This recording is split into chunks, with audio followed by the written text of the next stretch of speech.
নিজের জীবনে 4টি প্রশ্নের উত্তর ফিল আপ যেদিন হবে সেদিন আপনি আমি সবাই সফল হয়ে যাব। নিজের জীবনকে নিজের মনকে 4টি প্রশ্ন করবেন, যেদিন এই 4টি প্রশ্নের উত্তর ফিল আপ হয়ে যাবে সেই দিন থেকে আমরা আল্লাহর প্রিয় বান্দা হওয়া শুরু করব। 1 নম্বর প্রশ্ন, কে পাঠালো? 2 নম্বর প্রশ্ন, কেন পাঠালো? 3 নম্বর প্রশ্ন, কি করছি? 4 নম্বর প্রশ্ন, কি নিয়ে যাব? এই 4টি প্রশ্ন যখন আপনি করবেন, প্রথম প্রশ্ন কে পাঠালো, আপনার মন বলবে রব্বুল আলামিন, আল্লাহ পাঠিয়েছেন, সুবহানাল্লাহ।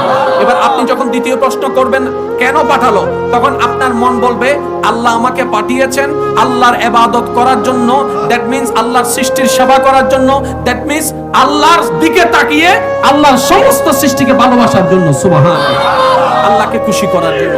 3 নম্বর যখন প্রশ্ন করবেন কি করছি, তখন আপনার অতীত, বর্তমান, ভবিষ্যৎ সব চলে আসবে। যখন আপনি বলবেন যে কি নিয়ে যাব, তখন দেখবেন আপনার কবর, হাসর আপনার সামনে চলে আসবে। এই 4টি প্রশ্ন সুন্দরভাবে ফিল আপ করে আমাদের সবাইকে কবরে যাওয়ার আল্লাহ তৌফিক দান করুন। শেষে একটা অনুরোধ করব, কারণ সবসময় আমার আশা হয় না, এটা আমি আপনার ইমানি ভাই হিসেবে আমি করব, করার অনুমতি দিবেন ইনশাআল্লাহ? আল্লাহর দয়া পাওয়ার ইচ্ছা আছে? আল্লাহকে খুশি করার ইচ্ছা আছে? তাহলে একটা কথা বলি, মনে রাখবেন, আল্লাহর দিকে তাকায় সবাইকে মাফ করে দেন।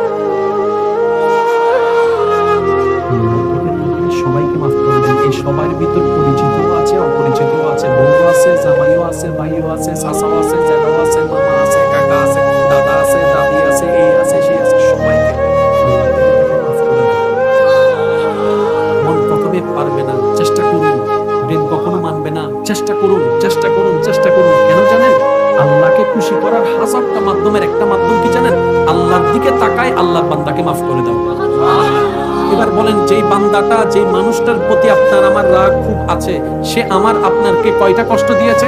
1টা, 2টা, 3টা, 4টা, অতিজোর 10টা কষ্ট দিয়েছে। কিন্তু আপনি দেখেন তো, আপনি আমি গুনাহ করে করে আল্লাহকে কতবার নারাজ করেছি? 1000 বার। আল্লাহ পাক বলে যে তুই 10টা গুনাহ মাফ করতে পারোস না, ভুল মাফ করতে পারোস না, তুই আমার থেকে 1000 গুনাহ কেন মাফ চাস? তো একটা কাজ কর, তুই 10টা গুনাহ, 10টা ভুল তোর ভাইয়ের মাফ করে দে, আমি তোর 1000টা মাফ করে দেব। তাহলে আল্লাহকে খুশি করার একটা মাধ্যম কি?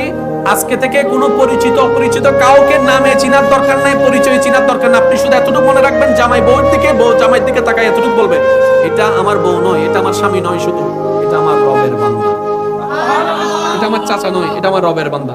এবার আপনি যখন আপনার শত্রুকেও দান করবেন, ঘরের ভিতর থেকে কেউ যদি বলে ও তো গত 2 বছর আগে আমাদের রাস্তা বন্ধ করে দিয়েছে, ওকে দিচ্ছিস কেন? আপনি বলবেন আমি ওকে দিচ্ছি না, আমি আমার রবের বান্দাকে দিচ্ছি। শুধু মুখে মনে মাথায় একটা কথা বসান, আমার রবের বান্দা, আমার রবের বান্দা, আমার রবের বান্দা। আপনি কি পরিমাণ যে মনে স্যাটিসফ্যাকশন অনুভব করবেন আপনি কল্পনাও করতে পারবেন না। আপনার প্রত্যেকটা কাজ যখন রবের দিকে হয়ে যাবে, রহমত আপনার ভাগে বেশি আসা শুরু হয়ে যাবে। আরেকটু জোরে বলেন। 2 নম্বর, যার দোষ পাবেন গোপন করবেন।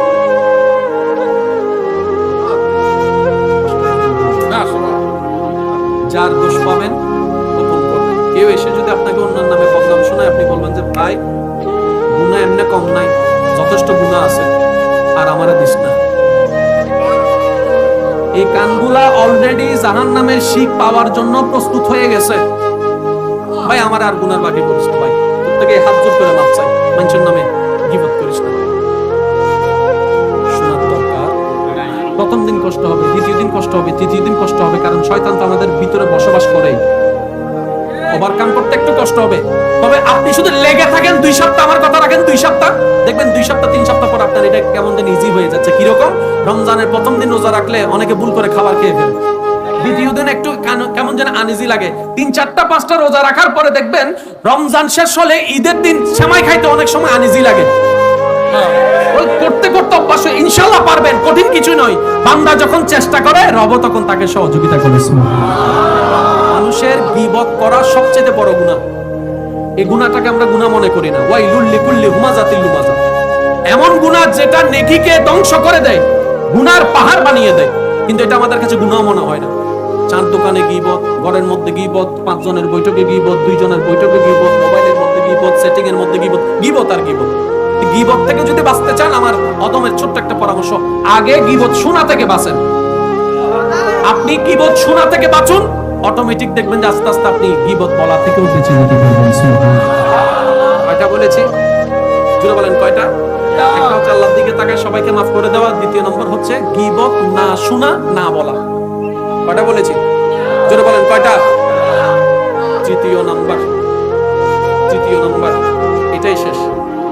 একটা হচ্ছে আল্লাহর দিকে তাকায় সবাইকে মাফ করে দেওয়া, আর একটা হচ্ছে গীবত না শোনা, গীবত না বলা।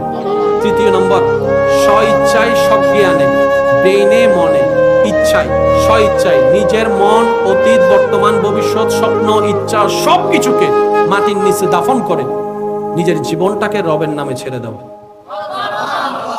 আর একটু জোরে বলেন। একটা মাস আপনি ছেড়ে দিয়ে দেখেন, আপনার টেনশনের ওষুধ খেতে হবে না, টেনশনের ওষুধ খেতে হবে না। আমার জীবন থেকে আমি আপনাদেরকে একটা কথা বলি, আমার যখন জীবনে কোনো একটা বেশি টেনশন চলে আসে, সেই মুহূর্তে আমি একটা কথা বলি, স্থির হয়ে বসি 5টা মিনিট, 2টা মিনিট, 3টা মিনিট নিজের চোখটা বন্ধ করে স্থির হয়ে ঘটনাটা কল্পনা করে এতটুকু বলি, আচ্ছা আমি চাইলে কি পাল্টাবে? মন বলে যে না। তাহলে তুই চিন্তা করে লাভ কি? যাক আলহামদুলিল্লাহ, আল্লাহ যেমন করে তেমন। বিশ্বাস করেন শুধু এতটুকু বলি, আল্লাহ যেমন করে তেমন আলহামদুলিল্লাহ, সাথে সাথে মন অর্ধেক শান্ত হয়ে যায়।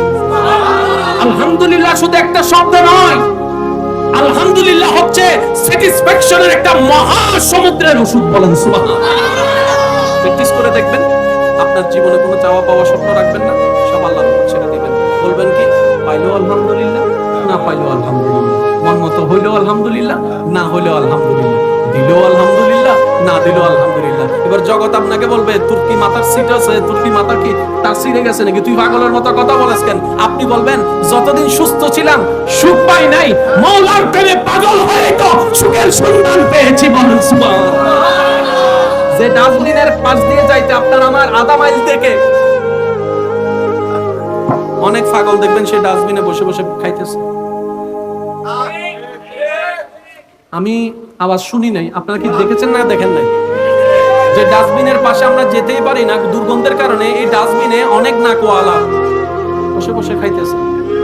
কিরে তোমার নাক নাই? ভাই আছে তো। দুর্গন্ধ লাগে না? দুর্গন্ধ কি? তার মানে বুঝা গেল এটা শেষ, এটা শেষ। পাগল যাদেরকে আমরা বলি,